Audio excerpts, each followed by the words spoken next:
नंदनं कृष्णं जगदानंदकारकं भुक्ति मुक्ति प्रदम वंदे माधवम भक्तवत्सलम। सूत जी कहते हैं, जो संपूर्ण जगत को आनंद प्रदान करने वाले तथा भोग और मोक्ष देने वाले हैं, उन लक्ष्मीपति भक्तवत्सल देवकी नंदन श्री कृष्ण को मैं प्रणाम करता हूँ। ओम क्लीम कृष्णाय नमः। मार्गशीर्ष मास की कथा सुनने वाले सभी भक्तों का आज की कथा में हार्दिक स्वागत है। भगवान श्री कृष्ण और श्रीमती राधा रानी की कृपा सदैव आप और आपके पूरे परिवार पर बनी रहे। कल की कथा सुनने के लिए आप सभी भक्तों का बहुत बहुत आभार। और कृष्ण कथा में आज आप सुनने वाले हैं भगवान पर विश्वास की सत्य कहानी। एक नगर में एक सेठ रहता था, बहुत कंजूस था और एक दिन उसे कहीं जाना पड़ गया तो उसने अपने बेटे को दुकान पर बिठा दिया और उससे कहा कि कोई भी सामान लेने आए तो बिना पैसे के उसे कोई सामान मत देना और जब तक मैं वापस ना आऊं तब तक दुकान संभालो। अब अचानक क्या हुआ कि एक संत आ गए जो अलग अलग स्थानों से भोजन की सामग्री इकट्ठा करते थे। संत ने सेठ के बेटे से अनुरोध किया कि वो उन्हें थोड़ा नमक दे दे। बेटे ने संत के लिए डिब्बा खोलकर एक चम्मच नमक दिया। जब सेठ वापस आए तो उन्होंने देखा कि डिब्बा खुला हुआ था। अब सेठ ने अपने बेटे से पूछा कि उसने क्या बेचा और किसे बेचा। तो बेटे ने बताया कि एक संत आए थे और उसने उन्हें एक चम्मच नमक दिया था। सेठ ने पूछा कि संत कहाँ रहते हैं, तो बेटे ने बताया कि संत का आवास यहीं तालाब के पास है। अब सेठ जी थोड़े परेशान हुए और वो भागते हुए तालाब की तरफ गए। तब तक संत भोग तैयार करके भगवान को भोग लगा चुके थे और स्वयं खाने के लिए बैठ चुके थे। सेठ ने दूर से ही बोला कि महाराज, आपके लाए गए नमक में जहरीला पदार्थ है, कृपया इसे न खाएं। संत जी ने कहा, सेठ जी, मैंने नमक तो भोजन में मिला दिया है और प्रभु को भोग भी लगा दिया है, इसलिए अब तो मेरा भी खाना अनिवार्य है, क्योंकि जब मेरे प्रभु ने खा लिया तो मैं इसे कैसे नहीं खा सकता। इस तरह संत ने भोजन को प्रसाद मानकर उसे खाना शुरू कर दिया। अब संत को तो अपने प्रभु पर पूरा विश्वास था, लेकिन सेठ जी के होश उड़ गए और वे रात भर वहीं बैठे रहे। सेठ के मन में उस समय ये ख्याल आया कि अगर संत को कुछ हो गया तो उसकी बड़ी बदनामी हो सकती है। वे सोचते रहे कि अगर संत की तबीयत खराब हो गई तो कम से कम एक वैद्य की सलाह तो जरूर लेंगे। यही सोचते सोचते उन्हें नींद आ गई। सुबह की तरह संत जल्दी उठे और नदी में स्नान करने लगे। सेठ जी ने पूछा, महाराज, तबीयत ठीक है ना? संत ने मुस्कुराते हुए कहा, भगवान की कृपा है। अब इसके बाद उन्होंने पूजा करने के लिए मंदिर जाने की यात्रा आरंभ की। जैसे ही संत ने मंदिर का प्रवेश किया, वैसे ही उन्होंने देखा कि भगवान की मूर्ति के दो टुकड़े हो गए थे और मूर्ति का शरीर काला पड़ गया था। इस दृश्य को देखकर सेठ को सब समझ में आ गया कि भक्त के अटल विश्वास के कारण भगवान ने भोजन के रूप में जहर को स्वयं अपने अवतार में ग्रहण कर लिया और भक्त को प्रसाद के रूप में स्वीकार किया। इस घटना के बाद सेठ ने तुरंत अपने बेटे को दुकान की जिम्मेदारी सौंप दी और स्वयं संत की शरण में आकर भगवान की भक्ति करना शुरू कर दिया। इस चमत्कार के कारण ही ये कहानी भगवान की चमत्कार की कहानी के नाम से प्रचलित हुई। भगवान पर विश्वास की सत्य कहानियां पढ़ना अत्यंत आवश्यक है, क्योंकि ईश्वर पर विश्वास करने वाला हमेशा खुश रहता है। भगवान पर विश्वास की जब कोई सच्ची कहानी सुनते हैं तो ईश्वर पर विश्वास बढ़ता है और विश्वास से ही भक्ति बढ़ती है। और जो भगवान का भक्त होता है और भगवान के प्रति अटूट विश्वास रखता है, भगवान उसकी सभी समस्याओं का समाधान करते हैं। भगवान का जो सच्चा भक्त होता है, उसके सर पर भगवान का हाथ हमेशा रहता है। भक्त और भगवान की सच्ची घटना का अनुभव एक सच्चे भक्त को ही हो सकता है।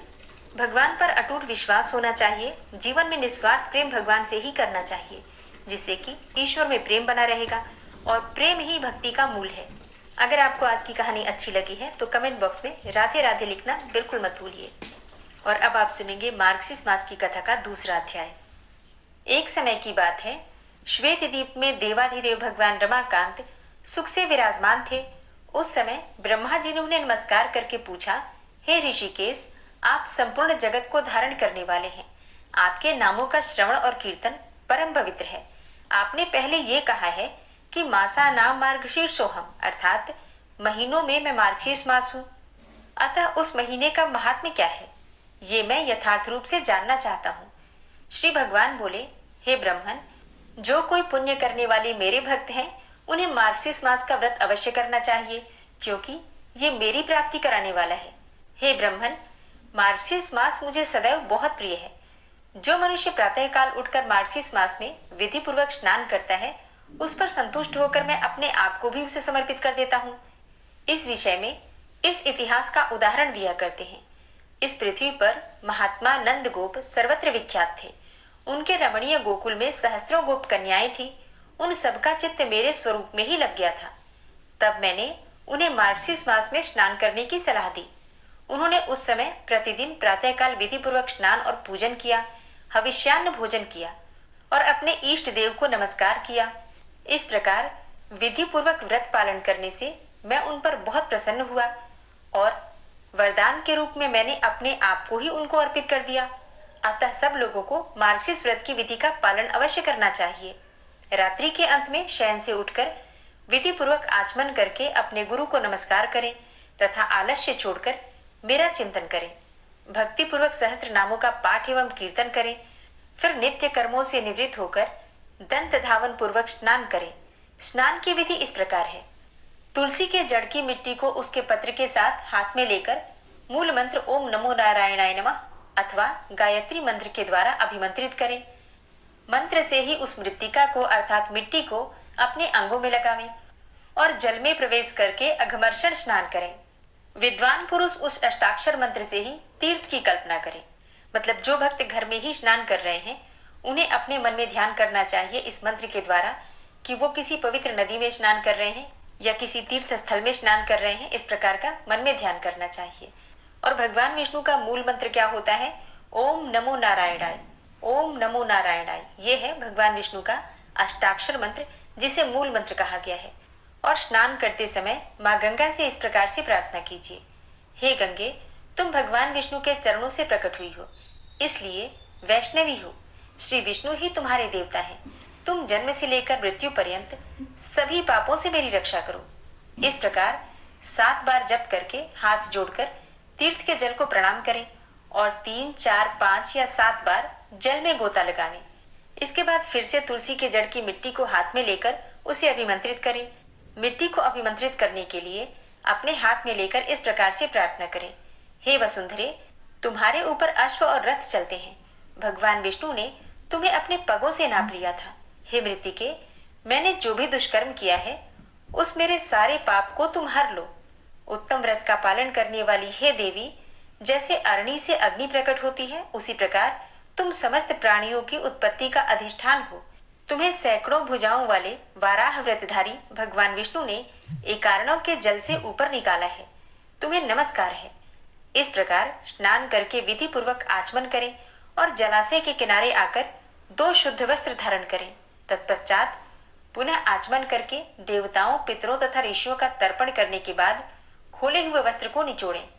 तदनंतर पुनः आचमन करके धौत वस्त्र से अपने आप को आच्छादित करके तीर्थ की शुद्ध मिट्टी को हाथ में लेकर और ओम नमो नारायणाय मूल मंत्र जो है उसी मंत्र से अभिमंत्रित करके उसके द्वारा वैष्णव पुरुष ललाट आदि अंगों में ऊर्ध्वपुंड धारण करें। ललाट में तिलक लगाते समय केशवाय नमः कहकर भगवान केशव का चिंतन करें। इसी प्रकार उदर में नारायण, वक्षस्थल में माधव, कंडकूप में गोविंद, दाहिनी कुक्ष में विष्णु, दाहिनी भुजा में मधुसूदन, कानों के मूल भाग में त्रिविक्रम, वाम पार्श्व भाग में वामन, बाई भुजा में श्रीधर, पीठ में पद्मनाभ, गर्दन के पीछे दामोदर और मस्तक में भगवान वासुदेव का न्यास एवं चिंतन करें। इस प्रकार भगवान विष्णु के सालोक्य की सिद्धि के लिए नित्य ऊर्ध्वपुंड धारण करना चाहिए। अच्छा, ऊर्ध्वपुंड मतलब बहुत से भक्त हैं जो कि समझ नहीं पा रहे होंगे, तो मैं आपको बता दूं, जो भगवान विष्णु का तिलक होता है उसे ऊर्ध्वपुंड कहा जाता है, जो कि ललाट के बीचों बीच ऊपर की तरफ करके और तिलक किया जाता है। और जैसे कि भगवान शिव का जो तिलक हम लगाते हैं त्रिपुंड कहा जाता है उसे, उसी प्रकार से विष्णु तिलक को ऊर्ध्वपुंड कहा जाता है। भगवान श्री कृष्ण ब्रह्मा जी से आगे कहते हैं, हे ब्रह्मन, जो भक्त द्वारका की मिट्टी को हाथ में लेकर उससे प्रतिदिन अपने ललाट में ऊर्ध्वपुंड करता है, उसके द्वारा किए जाने वाले सत्कर्मों का फल कोटि गुना हो जाता है। ललाट में गोपी चंदन का तिलक करने से मनुष्य अपने कर्मों का अक्षय फल पाता है। जो ब्राह्मण गोपी चंदन का सुंदर ऊर्ध्वपुंड प्रतिदिन अपने ललाट में धारण करता है वो मेरे धाम में स्थित होता है और मैं लक्ष्मी जी के साथ उस घर में सदैव निवास करता हूँ। मृत्यु काल में जिसकी भुजाओं में, ललाट में, हृदय में और मस्तक में गोपी चंदन लगा होता है वह मुझ लक्ष्मीपति के लोक में जाता है। जिसके ललाट में गोपी चंदन विद्यमान है उसको मेरे प्रभाव से ग्रह, राक्षस, यक्ष, पिशाच, नाग और भूत आदि पीड़ा नहीं देते हैं। हे चतुरानन, मेरा प्रिय करने के लिए तथा अपने कल्याण और रक्षा के लिए मेरा भक्त प्रतिदिन सायंकाल और प्रातःकाल मेरी पूजा और होम में एकाग्रचित्त होकर ऊर्ध्वपुंड धारण करे। ऊर्ध्वपुंड संसार बंधन का नाश करने वाला है। ओम क्लीम कृष्णाय नमः। मार्गशीर्ष मास महात्म्य का दूसरा अध्याय समाप्त हुआ। इसके आगे का वृतांत आप कल की कथा में सुनेंगे। और अब आप सुनेंगे राधा कृपा कटाक्ष स्तोत्र। राधा कृपा कटाक्ष स्तोत्र एक ऐसा स्तोत्र है जिसे प्रतिदिन सुनने से राधा रानी की कृपा तो मिलती ही है, लेकिन भगवान श्री कृष्ण स्वतः ही बिना किसी प्रयास के प्रसन्न हो जाते हैं। श्री राधा कृपा कटाक्ष स्तोत्र। मुनीन्द्र वृंद वंदिते त्रिलोक शोक हारिणी प्रसन्न वक्त्र पंकजे निकुंज भूविलासिनी व्रजेन्द्र भानुनंदिनी व्रजेन्द्र सूनु संगते कदा करिष्यसि हमां कृपा कटाक्ष भाजनम्। अशोक वृक्ष वल्लरी वितान मंडप स्थिते प्रवाल बाल पल्लव प्रभारुणांध्रि कोमले वराभय स्फुरत्करे प्रभूत संपदालये कदा करिष्यसि हमां कृपा कटाक्ष भाजनम्। अनंगरंग मंगलम प्रसंग भंगुरं भ्रुवां सविभ्रमं ससंभ्रमं दृगंत बाणपातनय निरन्तरं वशीकृत प्रतीत नन्दनन्दने कदा करिष्यसि हमां कृपा कटाक्ष भाजनम्। तडित्सुवर्ण चंपक प्रदीप्त गौर विग्रहे मुख प्रभा परास्त कोटि शारदेन्दु मंडले विचित्र चित्र संचर चकोर शावलोचने कदा करिष्यसि हमां कृपा कटाक्ष भाजनम्। मदोन्मदादि यौवने प्रमोदमान मंडिते प्रियानुराग रंजिते कला विलास पंडिते अनन्य धन्य कुंज राज्य काम केलि कोविदे कदा करिष्यसि हमां कृपा कटाक्ष भाजनम्। अशेष हाव भाव धीर हीर हार भूषिते प्रभूत शात कुंभ कुंभ कुंभि कुंभ सुस्तनि प्रशस्त मंद हास्य चूर्ण पूर्ण सौख्य सागरे कदा करिष्यसि हमां कृपा कटाक्ष भाजनम्। मृणाल वाल वल्लरी तरंग रंग दौर्लते लताग्रलास्य लोल नील लोचनावलोकने ललल्लुलन्मिलन् मनोज्ञ मुग्ध मोहिनाश्रिते कदा करिष्यसि हमां कृपा कटाक्ष भाजनम्। सुवर्ण मल्लिकाञ्चित त्रिरेख कम्बुकण्ठगे त्रिसूत्र मङ्गली गुण त्रिरत्न दीप्ति दीधिते सलोल नील कुन्तल प्रसून गुच्छ गुंफिते कदा करिष्यसि हमां कृपा कटाक्ष भाजनम्। नितंब बिंब लंबमान पुष्प मेखला गुणे प्रशस्त रत्न किंकिणी कलाप मध्य मंजुले करींद्र शुंड दंडिकावरोह शोभ गोरुके कदा करिष्यसि हमां कृपा कटाक्ष भाजनम्। अनेक मंत्र नाद मंजुनूपुरारवस्खलत् समाज राज हंस वंश निक्वणाति गौरवे विलोल हेम वल्लरी विडम्ब चारु चंक्रमे कदा करिष्यसि हमां कृपा कटाक्ष भाजनम्।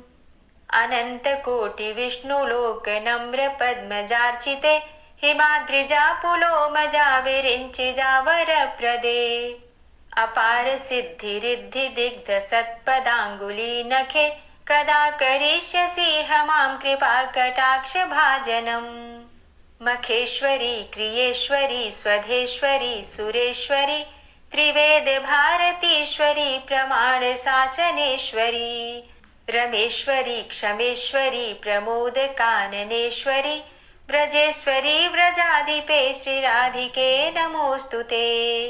इतीममद्भुतं स्तवं निशम्य भानुनन्दिनी करोतु सन्ततं जनं कृपा कटाक्ष भाजनम्। भवेत्तदैव सञ्चित त्रिरूप कर्म नाशनं लभेत्तदा ब्रजेन्द्र सूनु मंडल प्रवेशनम। जय जय श्री राधे, जय जय श्री राधे। गजेंद्र मोक्ष पाठ। शुक जी ने कहा कि बुद्धि के अनुसार पिछले अध्याय में वर्णन किए गए रीति से अपने मन को नियंत्रित करके और हृदय को स्थिर करके गजेंद्र अपने पिछले जन्म में याद किए गए सर्वोच्च कार्य और बार बार जप किए जाने वाले स्तोत्र का जप करने लगा। गजेंद्र ने मन ही मन श्री हरि को ध्यान करते हुए कहा कि जिनके प्रवेश करने से शरीर और मस्तिष्क चेतन की तरह व्यवहार करने लगते हैं, ओम द्वारा लक्षित और पूरे शरीर में प्रकृति और पुरुष के रूप में प्रवेश करने वाले उस सर्वशक्तिमान देवता का मैं मन ही मन स्मरण करता हूँ, जिनके सहारे ये पूरा संसार टिका हुआ है और जिनसे ये सारा संसार अवतरित हुआ है, जिन्होंने प्रकृति की रचना की है और जो खुद उसके रूप में ही प्रकट है, लेकिन उसके बावजूद भी वो इस पूरी दुनिया में सर्वोपरि और श्रेष्ठ हैं। ऐसे अपने आप और बिना किसी कारण के भगवान की मैं शरण में जाता हूँ। अपने संकल्प शक्ति के बल पर अपने ही स्वरूप में रचित और सृष्टि काल में प्रकट एवं प्रलय में अप्रकट रहने वाले इस शास्त्र प्रसिद्धि प्राप्त कार्य कारण रूपी संसार को जो बिना कुंठित दृष्टि के साक्ष्य रूप में देखते रहने पर भी लिप्त नहीं होते, चक्षु आदि प्रकाशकों के परम प्रकाशक प्रभु आप मेरी रक्षा करें। बीतते गए समय के साथ तीनों लोकों और ब्रह्मादि लोकपालों के पंचभूत में प्रवेश कर जाने पर और पंचभूतों से लेकर महत्वपूर्ण सभी कारणों के उनकी परम करुणा स्वरूप प्रकृति में मग्न हो जाने पर उस समय दुर्गेर और घोर अंधकार रूपेण प्रकृति ही बच रही थी। उस अंधकार से परे अपने परम धाम में जो सर्वव्यापी भगवान सभी दिशाओं में प्रकाशित होते रहते हैं, वो भगवान मेरी रक्षा करें। विभिन्न नाट्य रूपों में अभिनय करने वाले और उस अभिनेता के वास्तविक स्वरूप को जिस प्रकार से साधारण लोग भी नहीं जान पाते, उसी तरह से सत्व प्रधान देवता और महर्षि भी जिनके स्वरूप को नहीं जान पाते, ऐसे में कोई साधारण प्राणी उनका वर्णन कैसे कर सकता है। ऐसे दुर्गम चरित्र वाले भगवान मेरी रक्षा करें। अनेकों शक्ति से मुक्त, सभी प्राणियों को आत्मबुद्धि प्रदान करने वाले, सबके बिना कारण हित और अतिशय साधु स्वभाव ऋषि मुनिजन जिनके परम स्वरूप को देखने की इच्छा के साथ वन में रहकर अखंड ब्रह्मचर्य तमाम अलौकिक व्रतों को नियमों के अनुसार पालन करते हैं, ऐसे प्रभु ही मेरी गति है। वह जिनका हमारी तरह न तो जन्म होता है और न जिनके द्वारा अहंकार प्रेरित कर्म ही होते हैं, जिनके निर्गुण स्वरूप का न तो कोई नाम है और न रूप ही है, फिर भी समय के अनुसार जगत की सृष्टि एवं प्रलय के लिए स्वेच्छा से जन्म आदि को स्वीकार करते हैं, उन अनंत शक्ति संपन्न परम ब्रह्म परमेश्वर को नमस्कार है। उन प्राकृत आकार रहित एवं अनेकों आकार वाले अद्भुत कर्मा भगवान को बारंबार नमस्कार है। स्वयं प्रकाशित सभी साक्ष्य परमेश्वर को मेरा शत शत नमन है। वैसे देव जो मन वाणी और चित्तवृत्तियों से परे हैं, उन्हें मेरा बारंबार नमस्कार है। विवेक से परिपूर्ण, पुरुष के द्वारा सभी सत्व गुणों से परिपूर्ण, निवृत्ति धर्म के आचरण से मिलने योग्य और मोक्ष सुख की अनुभूति रूपी भगवान को मेरा नमस्कार है। सत्व गुण को स्वीकार करके शांत, रजोगुण को स्वीकार करके घोर एवं तमोगुण को स्वीकार करके मूढ़ से प्रतीत होने वाले भेद रहित, अतएव सदा समभाव से स्थित ज्ञानघन प्रभु को मेरा नमस्कार है। शरीर इंद्रिय आदि के समुदाय रूप संपूर्ण पिंडों के ज्ञाता, सबके स्वामी एवं साक्षी रूप प्रभु को मेरा नमस्कार है। सबके अंतर्यामी, प्रकृति के भी परम कारण किंतु स्वयं कारण रहित प्रभु को नमस्कार है। संपूर्ण इंद्रियों एवं उनके विषयों के ज्ञाता, समस्त प्रतीतियों के कारण रूप संपूर्ण जड़ प्रपंच एवं सबकी मूलभूता अविद्या के द्वारा सूचित होने वाले तथा संपूर्ण विषयों में अविद्या रूप से भासने वाले प्रभु को मेरा नमस्कार है। सबके कारण किंतु स्वयं कारण रहित तथा कारण होने पर भी परिणाम रहित होने के कारण अन्य कारणों से विलक्षण कारण आपको बारंबार नमस्कार है। संपूर्ण वेदों एवं शास्त्रों के परम तात्पर्य, मोक्ष रूप एवं श्रेष्ठ पुरुषों की परम गति भगवान को नमस्कार है। जो त्रिगुण रूप काष्ठों में छिपे हुए ज्ञान रूप अग्नि है, उक्त गुणों में हलचल होने पर जिनके मन में सृष्टि रचने की बाह्य वृत्ति जागृत हो उठती है तथा आत्म तत्व की भावना के द्वारा विधि निषेध रूप शास्त्र से ऊपर उठे हुए ज्ञानी महात्माओं में जो स्वयं प्रकाशित हो रहे हैं, उन प्रभु को मैं नमस्कार करता हूँ। मुझ जैसे शरणागत पशु तुल्य अर्थात अविद्याग्रस्त जीवों की अविद्या रूप फांसी को सदा के लिए पूर्ण रूप से काट देने वाले अत्यधिक दयालु एवं दया करने में भी कभी आलस्य न करने वाले नित्य मुक्त प्रभु को नमस्कार है। अपने अंश से संपूर्ण जीवों के मन में अंतर्यामी रूप से प्रकट होने वाले सर्वनियंता अनंत परमात्मा आपको नमस्कार है। शरीर, पुत्र, मित्र, घर, संपत्ति एवं कुटुंबियों में आसक्त लोगों के द्वारा कठिनता से प्राप्त होने वाले तथा मुक्त पुरुषों के द्वारा अपने हृदय में निरंतर चिंतित ज्ञान स्वरूप सर्वसमर्थ भगवान को नमस्कार है। जिन्हें धर्म, अभिलाषित भोग, धन तथा मोक्ष की कामना से भजने वाले लोग अपनी मनचाही गति पा लेते हैं, अपितु जो उन्हें अन्य प्रकार के अयाचित भोग एवं अविनाशी पार्षद शरीर भी देते हैं, वे अतिशय दयालु प्रभु मुझे इस विपत्ति से सदा के लिए उबार लें। एकमात्र उन भगवान के ही शरण है, धर्म, अर्थ आदि किसी भी पदार्थ को नहीं चाहते, अपितु उन्हीं के परम मंगलमय एवं अत्यंत विलक्षण चरित्रों का गान करते हुए आनंद के समुद्र में गोते लगाते रहते हैं।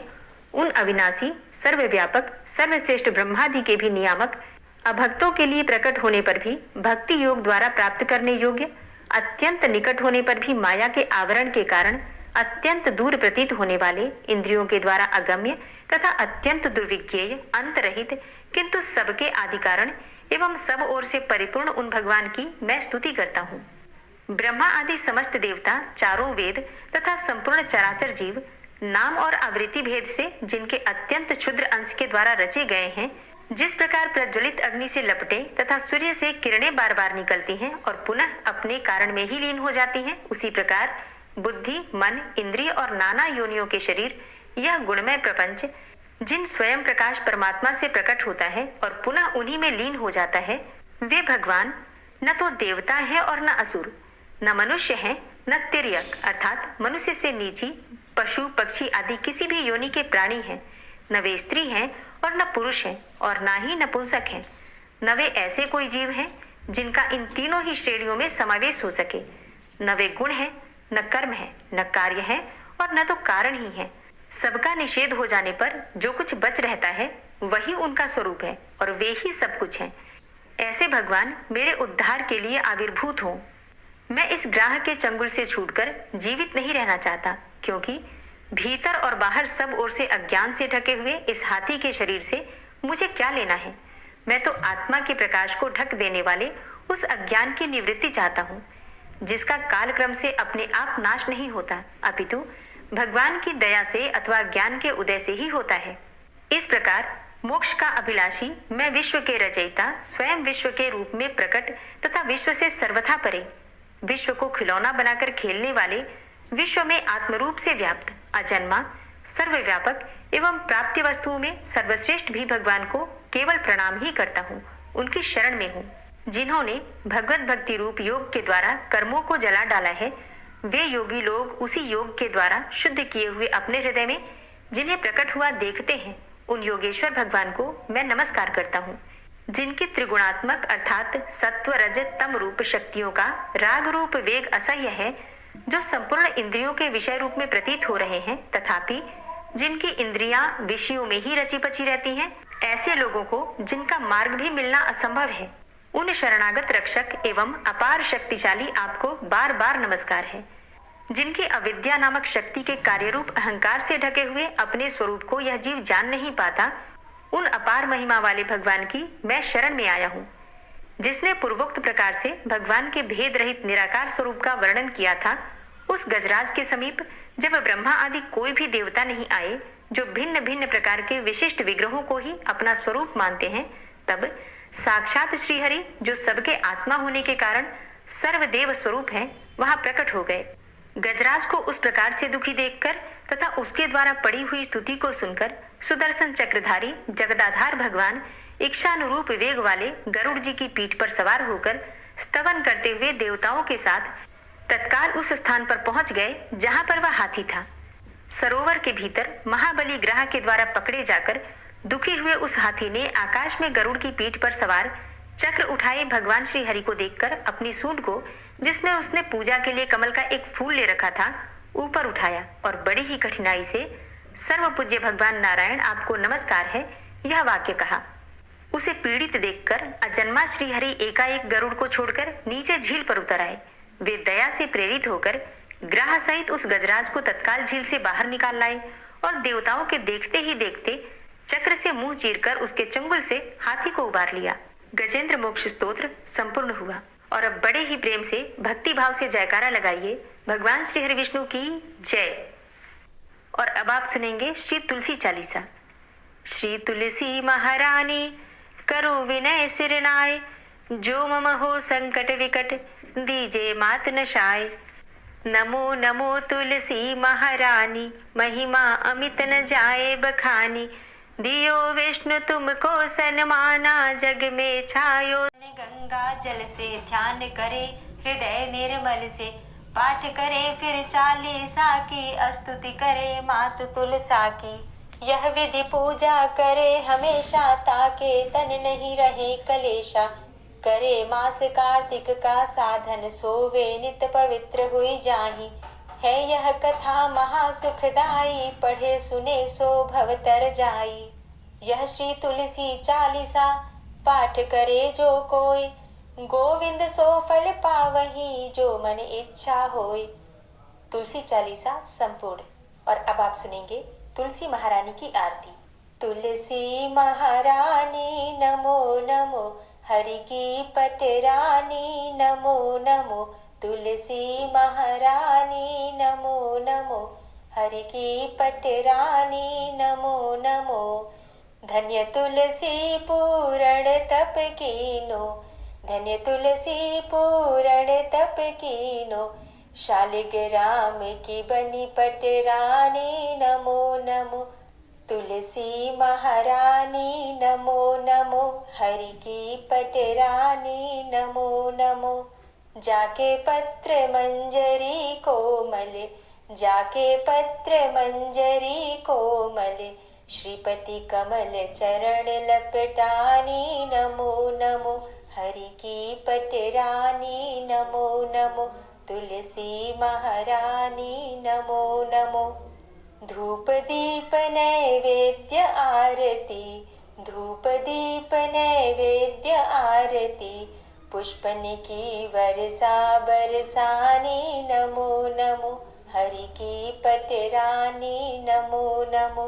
तुलसा महारानी नमो नमो। 56 भोग 36 व्यंजन, 56 भोग 36 व्यंजन। बिन तुलसा हरि एक न मानी नमो नमो। तुलसी महारानी नमो नमो, हरि की पटरानी नमो नमो। सभी सखी मैया तेरो यश गावे, सभी सखी मैया तेरो यश गावे। भक्ति दान दीजे महारानी नमो नमो। तुलसा महारानी नमो नमो, हरि की पटरानी नमो नमो। नमो नमो तुलसा महारानी, नमो नमो तुलसी महारानी। तुलसी महारानी नमो नमो, हरि की पटरानी नमो नमो। तुलसी महारानी नमो नमो, हरि की पटरानी नमो नमो। प्रेम से बोलिए तुलसी मैया की जय। तो दोस्तों उम्मीद करती हूँ आज की वीडियो आपको ज़रूर पसंद आई होगी। अगर वीडियो पसंद आई हो तो वीडियो को लाइक ज़रूर कीजिए। अगर संभव हो तो वीडियो को शेयर भी कीजिए और चैनल पर पहली बार कीजिए। अगर संभव हो तो वीडियो को शेयर भी कीजिए और चैनल पर पहली बार आए हैं, अगर अभी तक आपने चैनल को सब्सक्राइब नहीं किया है तो आज की वीडियो अगर आपको अच्छी लगे तो चैनल को सब्सक्राइब करके बेल आइकन को ज़रूर प्रेस कर लीजिए। इससे ये होगा कि इस चैनल पर जो भी नई वीडियो अपलोड होंगी उनकी नोटिफिकेशन आपको प्राप्त होगी। मिलती हूँ मैं आपसे अगली वीडियो में, तब तक के लिए जय श्री राधे।